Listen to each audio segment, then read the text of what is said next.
Iran secara resmi menyepakati gencatan senjata dari Israel setelah berperang selama sekitar 2 pekan. Pengumuman soal persetujuan gencatan senjata disampaikan melalui Dewan Keamanan Nasional tertinggi Iran. Dalam pernyataannya, Dewan Keamanan Nasional tertinggi Iran mengeluarkan keputusan nasional untuk memaksa penghentian perang terhadap Israel. Namun sebelum kesepakatan gencatan senjata yang diklaim Presiden Donald Trump lebih dulu, Iran meluncurkan serangan rudal ke pangkalan militer AS di Doha, Qatar. Serangan ini sebagai balasan atas serangan AS ke fasilitas nuklirnya. Korps Garda Revolusi Iran bilang serangan rudal balistik menyasar pangkalan udara Amerika Serikat di Al-Udeid yang merupakan pangkalan militer AS paling strategis di Asia Barat. Serangan ini menandai dimulainya operasi serangan balasan di mana pangkalan AS di Qatar dipilih menjadi target pertama. Serangan rudal Iran ke pangkalan militer Amerika Serikat di Qatar menuai respon pemerintah setempat. Juru bicara Kementerian Luar Negeri Qatar bilang pihaknya mengecam keras tindakan Iran itu. Qatar menyebut serangan Iran ke negaranya merupakan pelanggaran serius. Qatar mendesak semua pihak kembali ke meja perundingan dan mencari opsi perdamaian. تدين دولة قطر بأشد العبارات الهجوم الإيراني الصاروخي على قاعدة العديد الجوية القطرية. هذا الهجوم يمثل انتهاكا صارخا لسيادة دولة قطر ومخالفة لمبادئ حسن الجوار ويمثل اعتداء على الشرعة الدولية والقانون الدولي. وتؤكد دولة قطر أنها تحتفظ بحق الرد بما يتوافق والقوانين الدولية وبما يتناسب وشكل وحجم هذا الهجوم.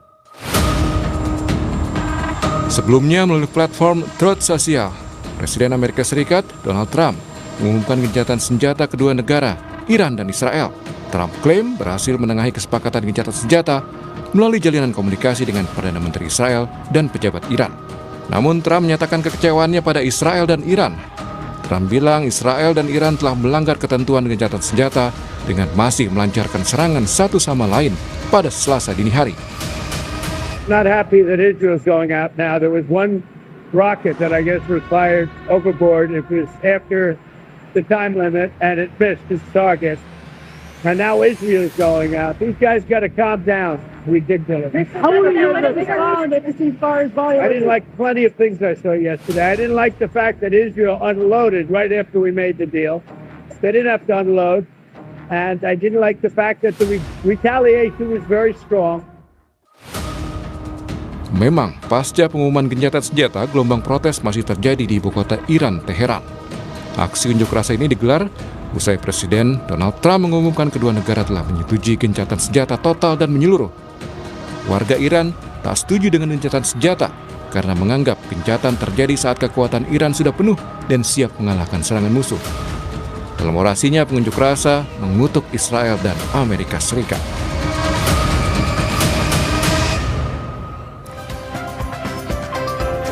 Saudara, soal gencatan senjata Iran-Israel yang paling penting adalah bagaimana benar-benar menghentikan perang kedua negara. Kita akan ulas bersama pengamat geopolitik dan juga hubungan internasional yang juga pernah menjabat sebagai Dubes RI untuk Iran 2012-2016, Dian Wirengjurit dari sambungan Zoom. Selamat pagi Pak Dian. Pagi Mas Fernando. Ya, dan hadir juga di studio saudara pengamat Timur Tengah Pak Hasibullah Satrawi. Selamat pagi Pak. Selamat pagi Mas Bram.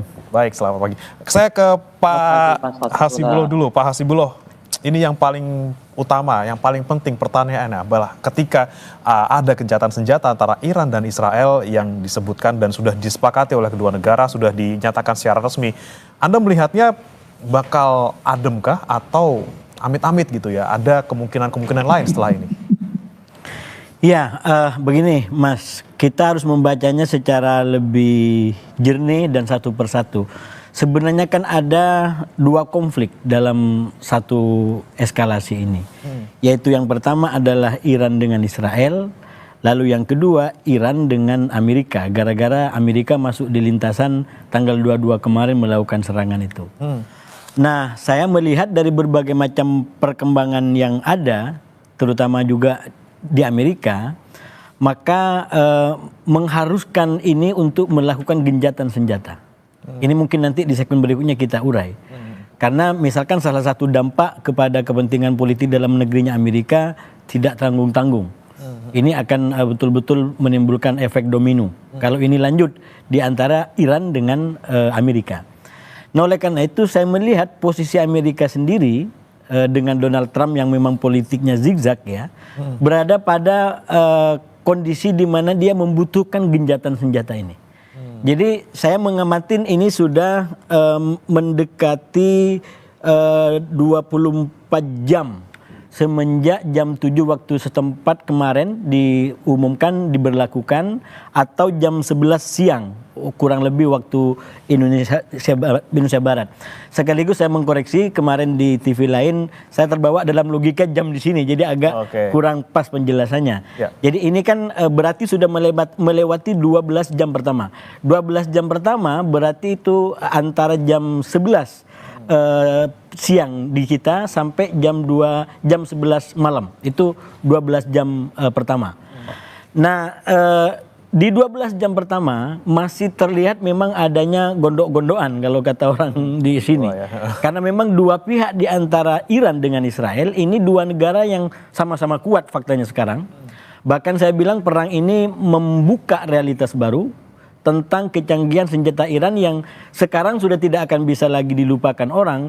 Penguasa Timur Tengah secara militer bukan hanya Israel, tapi Amerika Iran bisa mengimbangi itu. Jadi ini faktanya.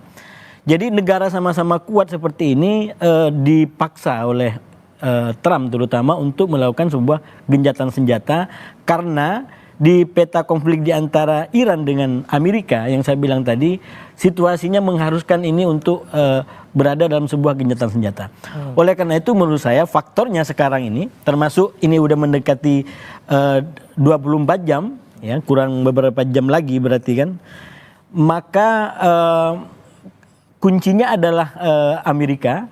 Yang kita lihat memang sempat di 12 jam pertama ada dinamika, karena memang kurang lebih 45 menit atau 15 menit menuju jam 7 itu masih habis-habisan itu.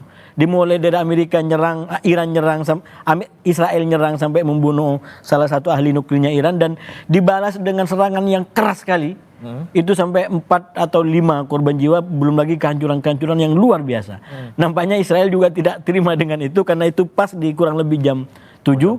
Nah lewat sedikit dianggap masih ada sisa roket yang meluncur. Jadi itu dianggap sebagai pelanggaran kesepakatan senjata, dan itulah yang dimention oleh Presiden Trump dengan sangat keras untuk menghentikan. Nggak boleh lagi ada serang menyerang di antara ini semua. Dan efeknya menurut saya dari tekanan dan kunci yang dikuatkan lagi oleh Presiden Trump, 12 jam terakhir sampai sekarang ini tidak terjadi lagi kontak senjata di antara kedua belah pihak. Jadi kuncinya menurut saya ada di komitmen Presiden Trump dan Amerika. Walaupun memang dari Iran dan juga Israel sama-sama ngotot, sama-sama tidak mau mengaku kalah gitu ya, sama-sama keras, masih punya dendam, masih punya panas yang membara di diri mereka masing-masing, tapi di sini berarti memang satu-satunya ataupun kuncinya ada di Trump sebenarnya. Kalau misalnya Trump tidak muncak-muncak kemarin ketika Israel kemudian terakhir balas serang lagi karena dianggap melanggar gencatan senjata, berarti bisa jadi akan lanjut dong, Pak. Iya, ini menurut saya memang harus ada perubahan logika berpikir tentang keamanan dan perdamaian di Timur Tengah. Kalau kita betul-betul ingin sebuah perdamaian yang permanen.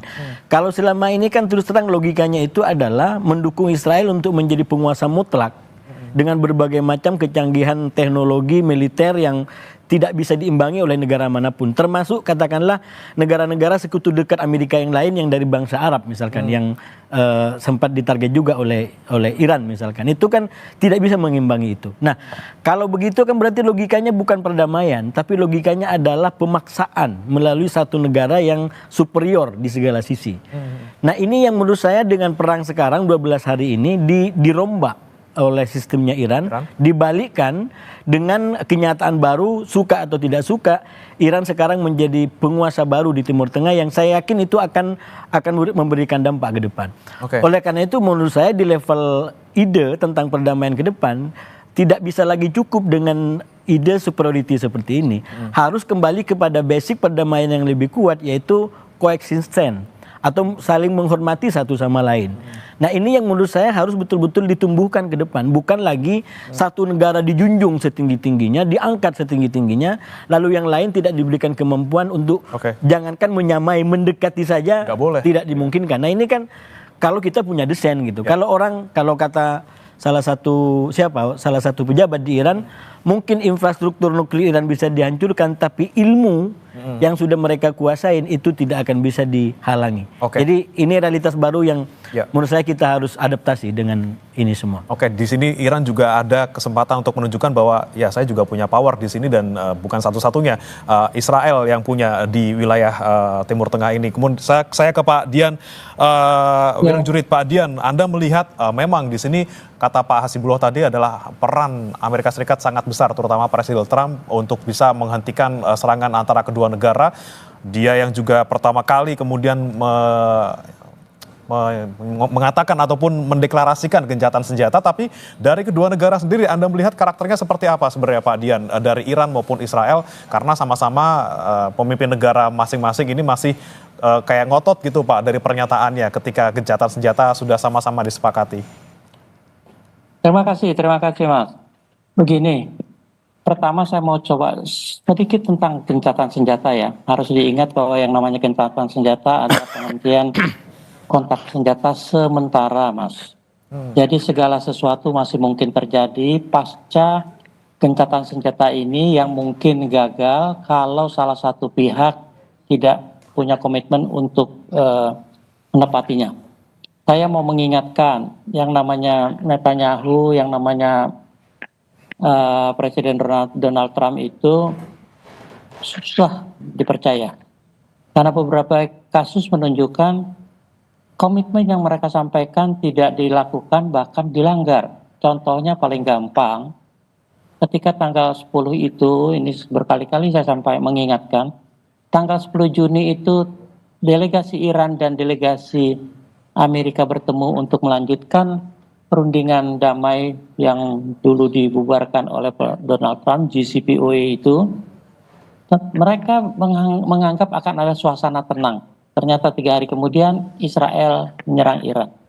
Sama halnya tanggal 20 Juni ketika Presiden Donald Trump menyatakan setelah perang seminggu Israel dan Iran, Amerika Serikat akan melihat 2 minggu ke depan apa yang akan dilakukan dalam konteks ini. Ternyata gak nyampe 2 minggu udah langsung serang ya Pak ya? Tidak sampai 2 minggu, 3 hari langsung diserang. Nah, saya belum lagi kalau kita bicara kembali soal Gaza ya, berapa kali gencatan senjata yang katanya sudah disepakati dilanggar Israel. Nah, buat saya begini, kalau tadi dikatakan memiliki kekuatan yang sama antara Iran dan Israel, mungkin secara militer ya, tapi harus diakui Israel itu ya sombong, gegabah. Dia pikir dia tadi yang disampaikan Mas Hatio bahwa di Timur Tengah ternyata ada kekuatan yang selama ini diabaikan, di underestimate, dikecilkan, yaitu yang namanya Iran. Mereka Israel istilahnya itu apa ya, jor-joran di Gaza, dihancurkan, dibasmi, genocide dilakukan di sana. Sebagian energinya saya yakin sudah terkuras di sana, termasuk semangat para prajuritnya. Nah, sekarang mencari medan baru, medan laga baru dengan mengusik Iran yang selama ini sudah menahan diri dengan serangan mendadak. Dan saya tidak heran kalau balasan Iran akan sangat frontal dan total. Dan sekarang terbukti praktis Israel itu sudah tidak berkutik kok. Israel itu kan tidak akan bisa bertingkah atau menganggap diri paling hebat di Timur Amerika Tengah ya Pak? tanpa Amerika. Sama sekali tidak. Nah, itu yang dilupakan oleh Israel, seakan-akan Amerika itu ya mungkin dianggap dewanya, mungkin dianggap induk semangnya, terserah, tapi yang pasti sekarang dia mendapatkan pelajaran. Nah, saya mau mengingatkan begini, kembali kepada tadi perkataan ceasefire tadi. Di Amerika sudah sejak lama beredar karena dia selalu menganggap negara lain itu sebagai apa ya, tidak akan mampu menghadapi dia. Ada poster yang selalu beredar itu. Trust no one, artinya jangan percaya siapapun. Artinya dia harus mampu dengan kekuatan sendiri mengatasi apapun yang terjadi di dunia. Ya. Tapi coba kita kembalikan ke mereka, khususnya kepada presiden yang namanya Donald Trump. Trust no one, saya tidak pernah percaya yang namanya kata-kata Donald Trump termasuk dalam konteks Timur Tengah. Terima kasih. Oke, jadi kalau melihat karakter dari Israel dan juga Amerika Serikat, ini ada kemungkinan amit-amit gitu ya Pak, ada pelanggaran dalam gencatan senjata ini oleh mereka? Saya bukan mendahului, tapi yang pasti Iran tentunya tidak akan diam saja dengan kata-kata yang memukau itu, yang menidurkan itu. Saya pikir Iran tetap akan siap sedia begitu Israel atau Amerika melanggar, dia akan pasti lebih siap. Karakter Iran, tadi ditanyakan karakter Iran. Karakter sebuah peradaban Persia yang ribuan tahun sudah terbukti daya tahannya menghadapi serangan berbagai pihak sampai kepada Alexander Agung misalnya. Memang Iran mengalami pasang surut, kalah menang, tapi sebagai wakil dari peradaban Persia itu Iran tidak akan membiarkan negaranya dihancur lantakan seperti Gaza. Ya. Berbeda sekali. Oke. Walaupun memang tadi Anda bilang bahwa tidak mau mendahului, tapi kemungkinan bakal ada gitu ya, mungkin ada pergerakan ataupun pelanggaran gencatan senjata. Tapi apakah kemudian bisa kita nilai bahwa gencatan senjata antara dua negara ini rapuh atau tidak? Sementara memang kalau kita lihat di sini ada kepentingan yang sangat banyak baik dari Amerika maupun sekutu-sekutu dari masing-masing Iran maupun Israel. Nah, ini apakah cukup untuk bisa membuat gencatan senjata ini bertahan? Kita akan bahas setelah ini. Bapak-bapak tetap bersama kami di Sapa Indonesia Pagi. Kembali di Sapa Indonesia Pagi, saudara, masih membahas terkait bagaimana kemudian kemungkinan gencatan senjata antara Iran dan juga Israel ini membawa perdamaian di antara kedua negara. Tadi pertanyaan terakhir terkait dengan apakah bisa dibilang sebenarnya gencatan senjata ini rapuh karena ada karakteristik tersendiri dari Amerika dan juga Israel, atau justru malah sebenarnya kuat? Saya mau ke Pak Hasibullah dulu. Bagaimana Anda melihatnya ketika banyak kepentingan dari Amerika Serikat sendiri, kemudian kepentingan dari Iran juga, kepentingan dari negara-negara sekutu masing-masing negara yang memang kalau nggak gencatan ya amsyong gitu ya di semua sisi, di semua sektor gitu. Persis. Anda melihatnya mana yang paling kuat nih? Apakah karakter kedua negara ini yang kemudian kemungkinan amit-amit bisa melanggar gencatan senjata, atau kepentingan lainnya dari negara-negara sekutu maupun dari Amerika sendiri yang bisa membuat gencatan senjata ini jadi kalau damai gitu? Bagi saya sendiri, Mas, dalam kenyataan Israel yang seperti sekarang terutama, itu Amerika sendiri kalau mungkin bukan Trump juga masih diabaikan sama Israel. Kita lihat di zamannya Joe Biden yang tadi disampaikan oleh Pak Dian, itu berapa kali Joe Biden dibikin kecele istilahnya. Udah diumumkan gencatan senjata. Netanyahu nggak pernah mau tunduk. Jadi memang di level Israel sendiri mungkin hanya Trump yang bisa menjinakkan, yang bisa memaksa dia untuk ikut dalam skenario dia. Kalau Iran sebenarnya kan secara prinsip istilahnya dari kapan aja bisa gencatan senjata, karena logika dia adalah logika bertahan. Jadi kalau lawan berhenti, kami akan berhenti. Kami juga nggak cari masalah. Jadi artinya kata orang Jawa, sak waya-waya dia bisa gencatan senjata karena dia bukan mengganggu, ya, dia diganggu gitu. Dia bertahan itu. Nah, oleh karena itu saya nyambung ke yang disampaikan Mbak Dian tadi, kalaupun memang sekarang timbul keseimbangan baru dengan kemunculan Iran ini, menurut saya memang kalau dibaca secara statistik ya kemenangannya bukan dalam pengertian absolut kemenangannya ini Israel berapa, Iran berapa, bukan. Tapi ini lebih karena Iran kadung di underestimate. Dan ternyata dia bikin perlawanan luar biasa sampai detik-detik terakhir. Walaupun secara kekorbanan luar biasa di Iran banyak gitu, termasuk ahli-ahli nuklir, ulama-ulamanya, termasuk pemimpinnya itu kan luar biasa gitu. Dan itu bagi orang yang baca sejarah Iran, istilahnya Iran sudah terbiasa kehilangan tokoh-tokoh utamanya dibunuh oleh Israel. Dan itu tidak akan melemahkan, tapi justru menguatkan. Kalau udah biasa perang, sudah biasa jiwa berjuang dan berperangnya sudah dari dulu gitu ya. Persis gitu. Nah, saya justru melihatnya begini dalam konteks lagi-lagi yang Iran di underestimate terutama oleh Israel. Ini menjadi istilahnya saya sampaikan dulu di sini itu ketika Israel melakukan serangan ini kan minimal 4 yang dia bisa amankan ambisinya Netanyahu. Katakan mengamankan ancaman Iran, kemudian dia bisa memenangkan pertarungan di Gaza, lalu dia mendapatkan posisi kuat lagi dalam negerinya, dan mungkin dapat empati di tingkat global dari negara-negara Eropa yang selama ini sudah mulai bikin jarak. Nah, kalau dibaca per hari ini, bisa jadi petanya terbalik ini. Dengan ternyata perlawanan dan kemampuan Iran yang seperti sekarang, bisa jadi justru 4 hal ini justru menggerus kepentingannya Netanyahu sendiri. Sekarang soliditas di Israel mungkin juga malah semakin rapuh dengan kondisi dalam tanda kutip dipermalukan. Ya. Ini kan petanya hari ini berbeda. Di Iran itu adalah peta atau aura kemenangan, karena memang dia bisa bertahan dari serangan itu. Sementara di Israel ini aura kekalahan, dia tidak pernah mengalami kehancuran seperti ini. Itu akan menjadi tekanan tersendiri bagi Netanyahu yang dalam kasus Gaza aja dia tidak bisa selamat dari tekanan-tekanan dalam negeri. Oke. Belum lagi dari katakanlah dari internasional. Itu memang beberapa negara sempat kayak mulai lirik lagi Israel, tapi ini gencatan senjata lebih cepat, dan beberapa negara yang lain tetap keras, terutama Spanyol misalkan itu keras sekali sama Israel gitu. Jadi saya justru melihat justru dengan begini kondisi Israel yang asalnya 4 diharapkan dia dapat, justru bahasanya sampean tadi jadi amsyong.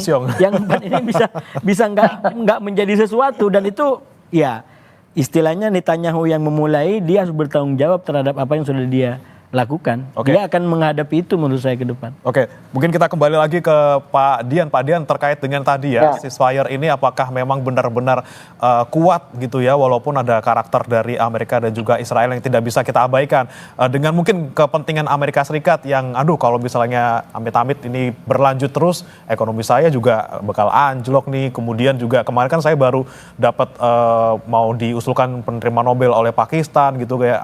Nah, Anda melihat gencatan senjata ini tuh bagaimana Pak? Apakah akan kuat dengan adanya kepentingan-kepentingan terutama dari Amerika Serikat atau seperti apa? Terima kasih. Begini, saya ini menarik, melanjutkan Mas Hasibullah juga ini. Sebenarnya semuanya simpel kok. Dari pengalaman sejarah ya.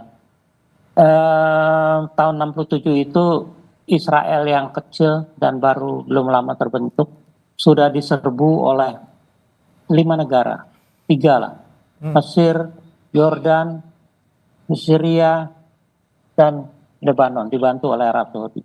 Mereka dalam 7 hari bisa mengalahkan ke 5 negara itu, secara fisik maupun secara apapun yang disebut militer. Dari pengalaman itu Israel beranggapan dia punya kekuatan yang luar biasa. Ketika negara-negara itu kalah, Mesir kehilangan Sinai misalnya, Syria kehilangan Golan, Lebanon kehilangan El Sab, Yordania kehilangan tepi barat. Sebagian negara berdaulat yang kuat di Timur Tengah mereka kalahkan dalam 7 hari. Ketika mereka sekarang menghadapi katanya ancaman dari yang namanya proksi Iran, Hamas, Hezbollah, dan Houthi, tentunya tidak sebanding dengan negara-negara tadi. Dengan mudah mereka tundukkan, walaupun dalam konteks sekarang tidak mudah seperti dulu ya. Hamas dihancur lantakan, Hezbollah dilumpuhkan, juga Houthi. Mereka beranggapan andalan proksi ini adalah Iran. Jadi kalau Iran sekarang sudah kehilangan mitranya, Iran mungkin tidak punya kekuatan lagi. Karena Iran sudah habis juga dananya, energinya, manpowernya, dan sebagainya menghadapi sanksi. Jadi situasi secara kasat mata, di mata Israel mungkin Iran memang lemah ya.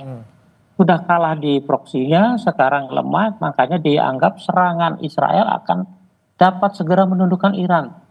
Ternyata salah besar. Dunia kaget, kita semua kaget, terutama Amerika. Nah, dalam konteks ini Iran tidak akan pernah membiarkan lagi negaranya dalam kondisi yang terbuai oleh janji-janji. Makanya kembali ke pertanyaan Mas Bernard tadi, ceasefire masih tahap awal, masih terlalu dini untuk melihat apakah ceasefire ini akan berlangsung lebih lama dari yang diharapkan. Karena perang pengalaman tadi, buat saya sekarang apapun yang terjadi, kalau saja Israel kemungkinan besar sudah, mungkin kalau ayam itu apa ya, kepalanya udah nunduk karena kalah tuh. Ya. Tidak akan terlalu terlalu gegabah, tidak akan terlalu congkak, tidak akan terlalu arogan seperti dulu. Buat saya ini pelajaran penting buat Israel tuh, apalagi rakyatnya sendiri sudah jenuh dengan kebijakan Trump. Tapi yang harus dicatat terakhir ini adalah bahwa semua ini tidak akan terjadi tidak akan terjadi kalau saja tidak ada tokoh-tokoh seperti yang namanya Netanyahu dan Trump. Oke, di Iran sekarang posisinya masih siaga 1 gitu ya Pak, masih kemudian jangan sampai ada pelanggaran dan dia tetap siap, kalaupun misalnya ada pelanggaran dia siap untuk melakukan balasan. Saya mau ke Pak Hasibullah lagi, Pak Hasibullah. Ya. Anda melihat kalau ketika sudah ceasefire, walaupun terakhir memang Iran kemudian menyerang Qatar walaupun di pangkalan militer Amerika Serikatnya. Anda melihat peta Timur Tengah ketika ada serangan dari Iran di wilayahnya Qatar, kemudian bagaimana hubungannya dengan negara-negara lain ya seperti Arab Saudi, Uni Emirat Arab. Ini apakah menjadi satu langkah yang dalam tanda kutip salah untuk posisi Iran di Timur Tengah sendiri? Iya, saya rasa memang peta kekuatan di antara Iran dengan Amerika itu butuh segmen tersendiri itu Mas Mestinya. Ini kan semua yang kita bicarakan adalah peta kekuatan di antara Iran dan Israel. Itu oke, cukup sampai di sini. Bagaimana Iran dengan Amerika? Menurut saya memang secara analisa saya bisa sampaikan Iran butuh kalkulasi lebih lanjut. Dan bentuk kalkulasinya itu makanya dia datang ke Rusia untuk memastikan kira-kira backupnya ini seperti apa. Nah saya menduga pertemuan dengan Vladimir Putin itu tidak terlalu mendukung untuk perang total dengan Amerika. Sekali lagi Amerika kalau bagi Iran itu nggak ada bedanya dengan Israel. Malah selalu dikatakan Amerika itu setan besar, kemudian Israel itu setan kecil. Itu doktrinnya mereka begitu dalam konteks memetakan lawan-lawannya gitu. Nah ketika melakukan serangan seperti ketiga fasilitas nuklir tadi, saya yakin Iran juga mengkalkulasi apa yang mau dilakukan. Nah saya menduga mungkin pertemuan dengan Putin itu tidak terlalu mendukung untuk perang total. Karena itu lalu kemudian mulai saya menduga memang Iran sendiri memberikan harapan tentang gencatan senjata terutama dengan Amerika ini. Karena itu di dalam peristiwa-peristiwa selanjutnya, sekali lagi setelah dibaca sekarang ya, kalau sebelumnya agak terkaget-kaget kita membaca perkembangan detik demi detik. Misalkan waktu ketemu dengan Vladimir Putin, lalu kemudian setelah itu ada kejadian nyerang Qatar. Saya waktu itu sempat menduga ini akan perang lebih besar lagi, ternyata setelah itu Trump umumkan gencatan senjata. Nah, dari semua peristiwa ini menurut saya bisa kita ambil kesimpulan awal beberapa. Salah satunya adalah bahwa memang ya Qatar itu saya menganggap sebagai serangan penutup yang mungkin dikompromikan agar di antara Iran dengan AS ini tidak lanjut perangnya. Oke. Nah, kenapa Qatar sedikit lah ya? Iya, kenapa Qatar dipilih? Karena itu yang dalam tanda kutip lebih mendekati harga kesalahannya dari yang sudah dilakukan oleh AS dengan menyerang langsung 3 fasilitas nuklir Iran. Dan formula di dalamnya kan sudah dalam tanda kutip sudah terencana dengan baik, walaupun itu udah nyampe ke pangkalan, tidak ada yang jadi korban. Jadi Amerika juga bisa punya alasan untuk tidak terus balas-membalas karena ya kerugiannya juga tidak terlalu besar. Cuman saya melihat yang kedua begini juga Mas, kalau seumpamanya Iran lanjut dengan serangan terus membabi buta kepada pangkalan-pangkalan militer Amerika di Timur Tengah ini, saya khawatir justru Iran terjebak lebih dalam skenario-nya Netanyahu. Oke, jadi udah kecemplung dikit gak apa-apa nih, udah narik. Ya, skenario Netanyahu kan begini sebenarnya. Netanyahu itu maunya kalau bisa yang berperang lawan musuh-musuhnya adalah Amerika. Jadi Israel di dalam aja nggak perlu keluar senjata gitu. Jadi Amerika aja yang perang. Itulah krisis Irak gitu. Ya. Dia yang mulai soal isu nuklir, lalu kemudian diproses oleh Amerika yang hancur-hancuran, babak belur, berlama-lama, Israel yang menang, yang enak di dalam gitu. Saya juga menduga perang sekarang ada arah ke sana. Karena itu dengan berbagai macam cara Netanyahu narik Trump untuk masuk. Dan di satu fase seakan-akan kita baca Trump masuk dalam skenarionya Netanyahu. Yaitu ketika nyerang Iran kan, itu berubah langsung. Wah, tapi ini Netanyahu juga nggak mudah dipegang, karena itu Trump nggak mudah dipegang. Tiba-tiba dia bikin umum kan gencatan senjata begini. Jadi itu betul-betul membalikkan skenario yang ada. Sempat terjebak, kemudian skenario malah kemudian kalau seumpamanya Iran gara-gara sudah diserang Amerika lalu dia nyerang seluruh pangkalan, yang akan diuntungkan adalah Netanyahu. Kenapa? Karena minimal Iran akan menjadi common enemy baru. Yang awalnya sebelum serangan Amerika common enemy-nya adalah Israel, karena dia sebagai sumber instabilitas. Kalau Iran lanjut, nyerang Bahrain, nyerang Qatar, nyerang Arab Saudi, nyerang Turki, nyerang Irak, semua ini diserang. Satu, itu sudah pasti dipastikan melanggar yang namanya kedaulatan negara lain. Oke, jadi Amerika sudah sadar di tepat di waktunya nih Pak. Kenapa? Amerika sadar di waktu yang pas ini mungkin ketika mungkin terjebak dalam skenarionya. Kalau mau baca Israel. Amerika sebenarnya itu banyak elemen yang harus dibahas, termasuk dampak kepentingan politik dalam negerinya. Dan juga latar belakang katakanlah Trump sendiri yang saya menganggap dia terjebak sekarang ini di antara karakter aslinya yang keras dengan karakter kampanye yang diharapkan untuk menjadi penyelamat perang gitu. Kan kalau kita baca Republik, katakanlah selama ini seperti Bush junior dan senior kan karakternya kita kenal keras. Jadi Trump agak mirip-mirip di situ. Tapi kan harus dipahami Trump ini menjadi presiden, salah satu kampanyenya adalah karena dia ingin menghentikan perang. Jadi dia ingin menjadi kayak semacam antitesa daripada Biden yang waktu itu dijebak oleh Netanyahu untuk berperang terus gitu. Nah, oleh karena itu saya melihat justru dengan melakukan perubahan ini menjadi tidak masuk dalam skenarionya Netanyahu, dia bikin skenario sendiri, maka yang pertama dia akan kembali pada kepentingan dalam negerinya Amerika, terutama dengan gerakan ekonominya yang MAGA itu, sehingga dia bisa wujudkan janji-janji kampanyenya, dan itu menurut saya nyambung dengan kepentingannya Iran yang sudah menampakkan kedaulatannya dan kebesarannya di kawasan. Oke, baik, saya ke Pak Dian. Ini terakhir Pak Dian, Anda melihat tadi pernyataan Pak Hasibullah, sebenarnya ada skenario yang kemudian tidak diikuti oleh Amerika Serikat, seperti itu ya Pak ya. Kemudian apakah memang ini kemudian bisa menguntungkan ke semua pihak, baik Amerika Serikat, kemudian Iran maupun misalnya di Israel juga, walaupun Israel di sini juga kelihatannya agak rugi gitu ya Pak ya, dan bisa kemudian mendorong ke perdamaian sebenarnya. Terima kasih. Saya setuju sekali sama Mas Hasibullah. Kalau Iran terpancing dan menyerang pangkalan-pangkalan Amerika di sana, maka akan backfire bagi Iran sendiri. Tapi mari kita melihatnya seperti ini. Apa sih, berapa banyak sih pangkalan Amerika? Banyak memang. Di dunia ini ada 800-an pangkalan Amerika dimanapun. Dan konsentrasinya memang banyak di Timur Tengah. Mungkin hampir 100. Pangkalan itu kan di satu negara bisa ada berapa ya? Seperti dulu di Syria atau segala macam. Itu pangkalan Amerika itu kayak di Jepang sekarang yang damai aja. Ada 9, di Korea ada 9, di Jepang ada 14, di Korea 9, di Filipina 8 begitu ya.